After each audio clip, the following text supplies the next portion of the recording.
The I didn't first mean to time I hurt noticed you. her was because of I the need way you to she know I'm stirred her here. coffee.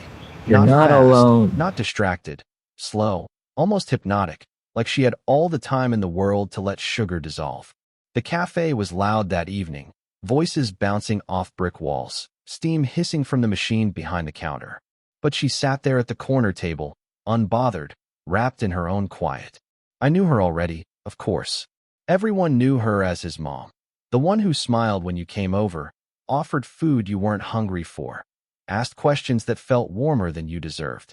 But seeing her here, outside the frame of someone's house, tilted something in me. She wasn't the hostess tonight. She wasn't anyone's mom. She was just a woman with her hand around a chipped porcelain cup, eyes fixed on a window smeared with rain. I almost walked past her. Almost. But the tray in my hands betrayed me. Too full, too rushed, and the paper cup tipped just enough to spill a splash of latte across the floor.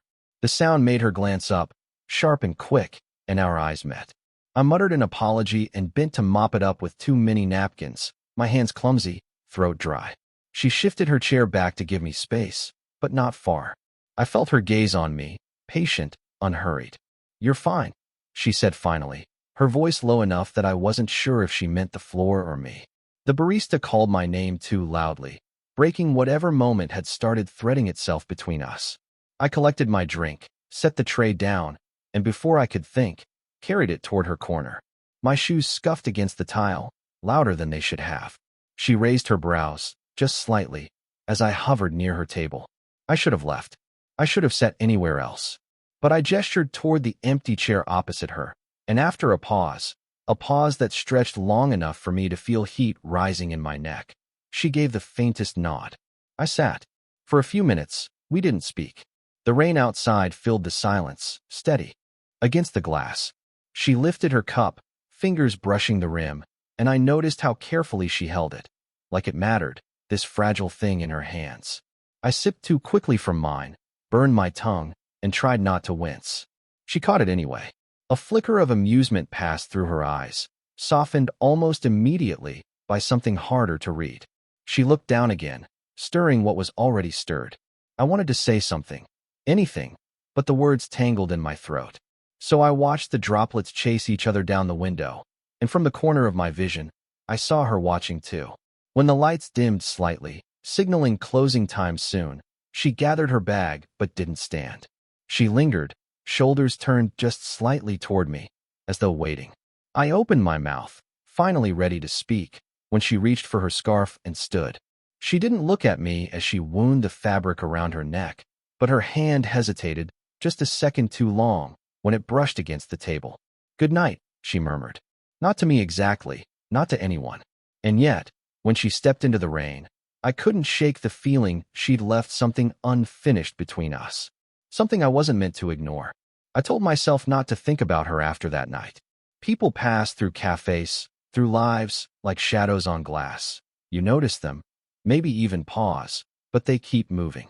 Still, 3 evenings later, I found myself in the same corner seat, pretending I liked the taste of bitter black coffee, just because I remembered that's what she drank. She walked in late, after most tables had emptied. Her hair was damp at the ends, darkened by the drizzle outside, and she shook off her umbrella before folding it neatly against the wall. No scanning of the room, no searching eyes. She seemed to know where she was going, like this table belonged to her. When she spotted me already sitting there, her step faltered, just slightly, not enough for anyone else to notice. "You again," she said, not unkindly, as she slid into the seat across from me. I nearly laughed, but it caught in my throat. Guess I'm predictable. Her mouth curved, but the smile didn't hold.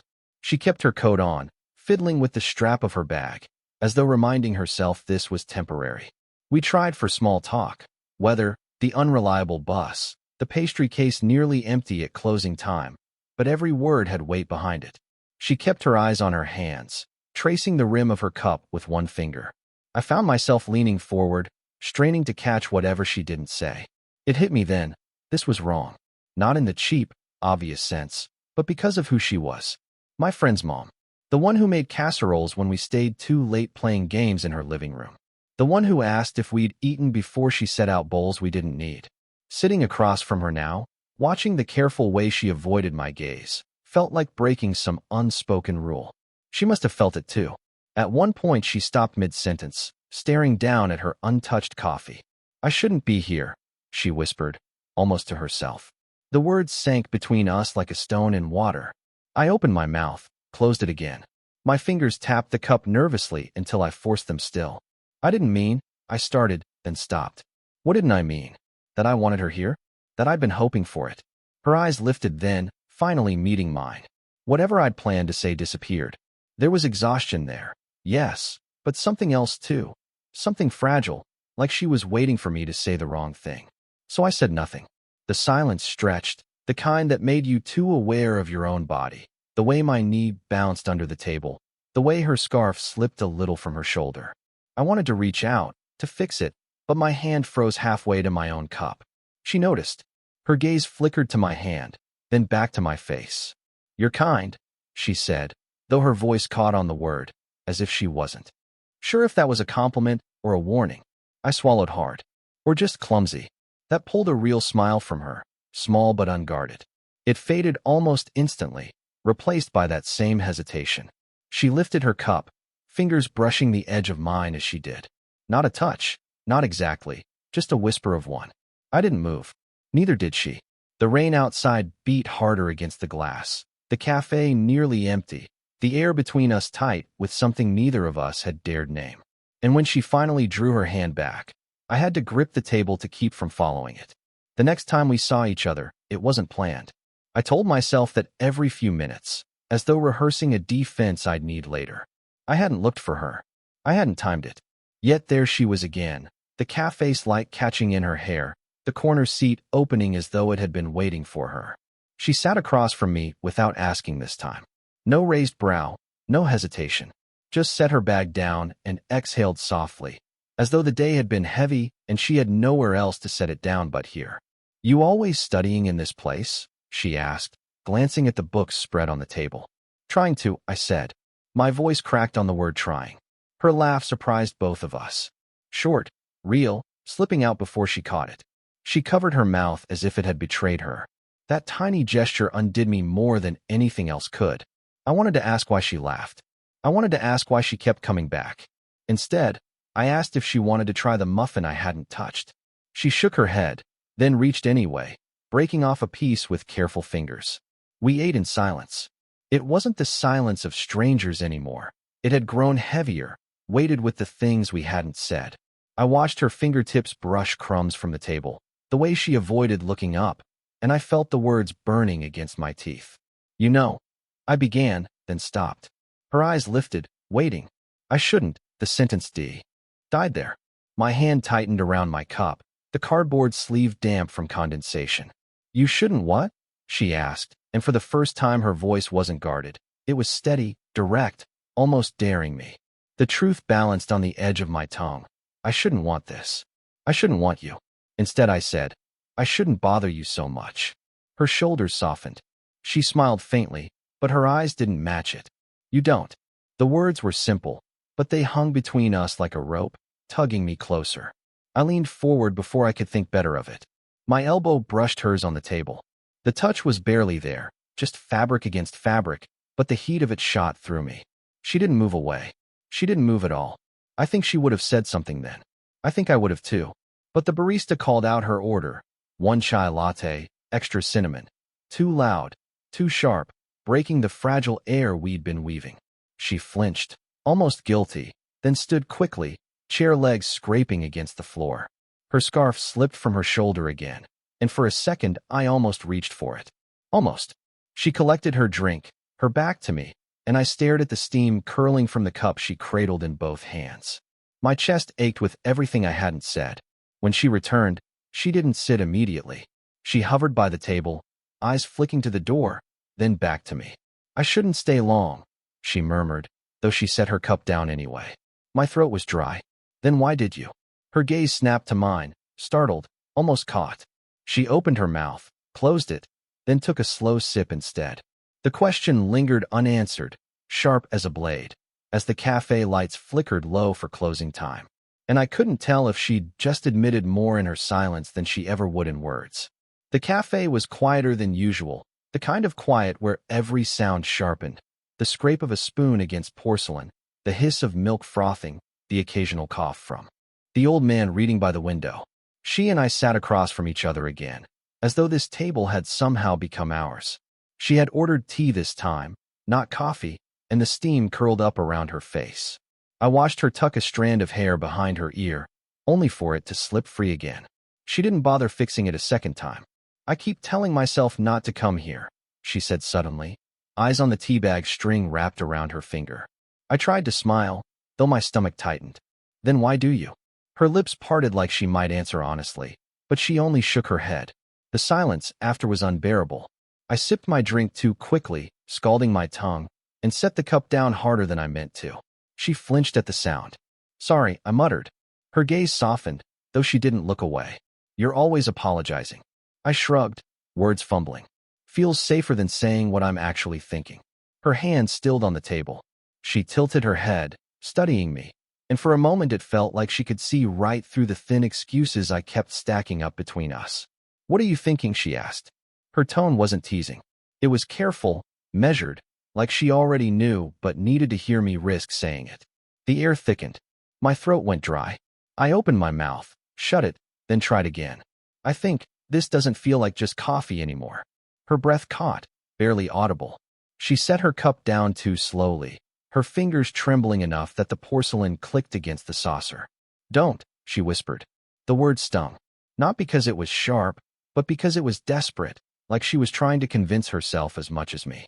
I leaned forward, elbows on the table, voice low. "I'm not trying to make this complicated. But every time I tell myself not to come back here, I end up here anyway. Hoping you'll be too." She pressed a hand to her temple, eyes closing briefly. When she looked at me again, her expression was caught between longing and warning. "You're too young, too." She stopped, as if finishing the sentence might unravel her.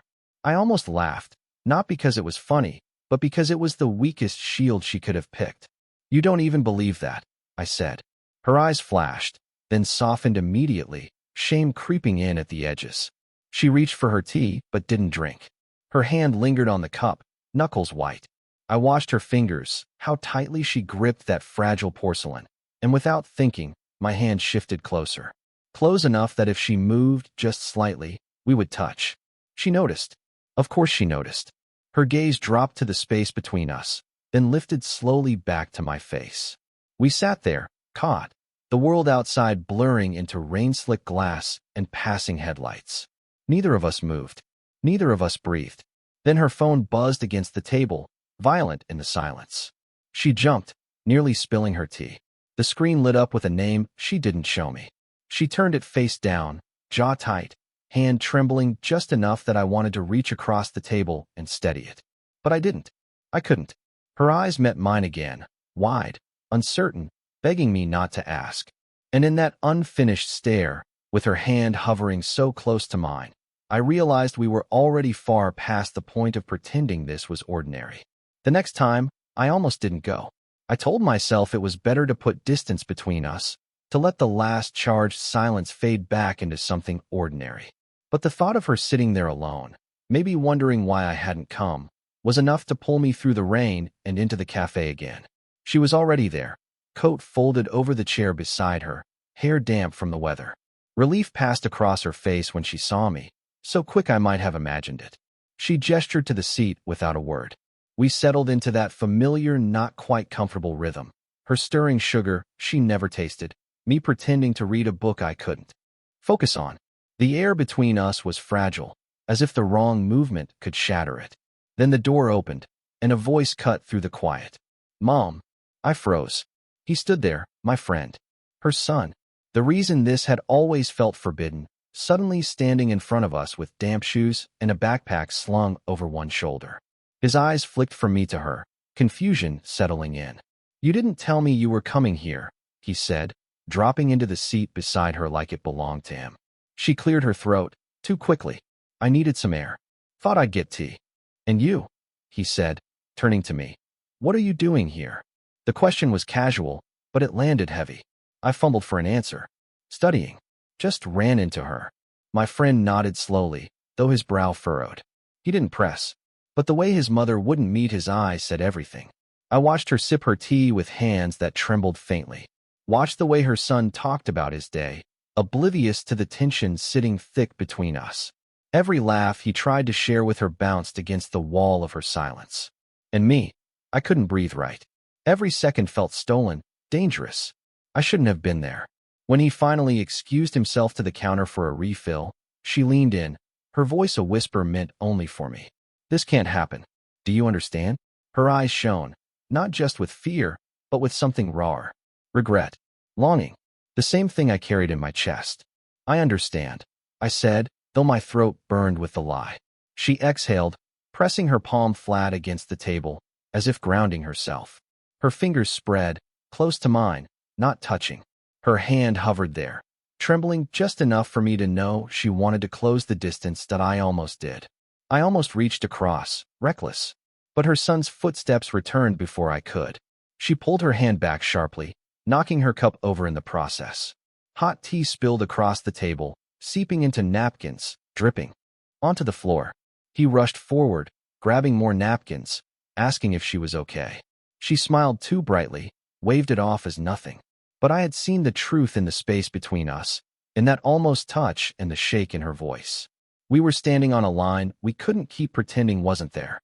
As I left that night, my friend still talking at his mother's side, she looked at me one last time. It wasn't a goodbye. It was a question, and I knew the answer would decide everything. I didn't see her for a week. Every day I walked past the cafe, half hoping and half dreading she'd be there. But the corner table stayed empty, and the absence gnawed at me. When she finally appeared, it wasn't at the cafe. It was late evening, a stretch of street lit by the weak glow of shop windows. I spotted her before she noticed me. Head bowed against the cold, scarf pulled tight around her neck, steps slower than usual. I called her name without thinking. She stopped, stiffened, then turned. You shouldn't, she started, but her voice broke, thin as the wind curling between us. I know, I said. My breath fogged the air. But I can't just keep pretending this doesn't matter. Her eyes flicked away, toward the darkened storefronts. It's not that simple. You know that. I stepped closer, careful, like approaching a skittish animal. Then tell me to go. Tell me you don't feel it. Her silence was louder than anything she could have said. She hugged her arms around herself, not against the cold, but against the weight of the moment. I can't, she whispered finally. I exhaled shakily, my pulse hammering. Then what are we doing? Waiting until someone else notices? Until it gets too late? Her gaze snapped back to mine, raw, unguarded. You think I haven't been asking myself that every night? You think I don't know what people would say, what my son would say, if, she trailed off, biting her lip hard enough to leave a mark. I took another step. Now we were close enough that I could see. The shimmer in her eyes, the way her breath stuttered against the cold. I don't care what anyone thinks. Her laugh came out broken, bitter. That's because you're young enough not to know how heavy the world can get when it turns on you. Maybe, I admitted. But I know this. When I sit across from you, it doesn't feel like I'm making a mistake. It feels like I'm finally where I'm supposed to be. Her hand rose to her mouth, trembling. For a moment, I thought she would turn and walk away. Instead, she reached for me. Not much, just her fingertips brushing the back of my hand, hesitant, searching. I let my fingers turn, closing around hers. The contact was light, almost nothing, but it anchored us in a way words never could. She looked down at our hands, then back up at me. This can ruin everything, she said, her voice breaking on everything. Or it could save something neither of us knew we were missing, I said. Her breath hitched. The silence stretched, the whole street narrowing down to just us, the rhythm of our breaths, the fragile knot between our hands. Then she squeezed my fingers once, firmly, as if testing the reality of it. If we do this, she said, her voice low and steady, we can't take it back. I swallowed hard. I don't want to. The air held still, the street empty, the world waiting. She searched my face one last time, looking for hesitation, for regret. Whatever she found, it was enough. She didn't kiss me. She didn't need to. The look in her eyes, the surrender, the defiance, the quiet relief, was more than enough to change everything. And as we stood there, hand in hand under the dim streetlight, I knew we had crossed the point of no return. The days after that night blurred together, but not because nothing happened. It was the opposite. Everything suddenly carried new weight. Passing her on the street, the chance of running into her at the cafe, even hearing my friend mention her in casual conversation felt sharper, riskier, like we were both carrying a secret too fragile to expose to daylight. We didn't rush into anything. There were no dramatic declarations, no sweeping gestures. What we shared instead were small, careful moments, an extra second of eye contact, the way her hand lingered on mine when she passed a cup across the table. We lived in the space between ordinary and forbidden, each breath reminding us how close we were to tipping too far. I noticed changes in her first. She laughed more easily, even when it ended in a sigh. She began wearing her hair differently, as if trying to feel new in her own skin. And she stopped apologizing for little things, the spilled sugar, the empty silence, the pauses in conversation. She let the pauses stretch, and I learned to sit with them, to hear what they meant without words. And I changed too. I stopped pretending this was just curiosity, just the thrill of stepping where I wasn't supposed to. Being near her taught me patience, how to hold back when everything in me wanted to push forward. I learned that wanting someone could be as much about restraint as it was about surrender. But the risk never disappeared. If anything, it grew. The more we allowed ourselves, the harder it became to imagine stepping back. Every decision carried weight, whether to meet again, whether to sit too close, whether to touch. Each choice pulled us deeper, even as we both knew the ground beneath us was thin. The turning point came quietly. We sat outside the cafe one evening, the air warm and restless, summer pressing in around us. She looked at me for a long time without speaking, her tea forgotten in her hands. Finally, she said, "You've changed how I see myself." I didn't know what to answer, so I just listened, the hum of traffic filling the silence. "For years," she continued, her voice soft, "I thought I was done with this part of life. That what I had was enough. That the rest would just be habit, routine. But then you." She stopped, shaking her head. "You remind me. I'm still capable of feeling." I swallowed hard, my chest tight. "And is that a good thing?" Her eyes searched mine, steady, vulnerable. "It's terrifying. But yes." That was the moment I realized it wasn't about rules or fear anymore. It was about choice. We had chosen this, both of us, knowing what it cost. And even if it ended badly, and maybe it would, we'd already changed each other. That couldn't be undone. We didn't promise anything that night. No plans, no labels. Just the quiet agreement to keep walking this fragile path together, one step at a time. When I finally walked her home, she paused at her door, fingers brushing the frame. She didn't invite me in. She didn't have to. The look she gave me held enough: gratitude, longing, and something like peace. I left with the certainty that whatever came next, we'd carry this with us. Not just a secret, but a truth. We had been seen, and that mattered more than whether the world approved. Speech balloon, what do you think? Should their story end here, or twist into something unexpected?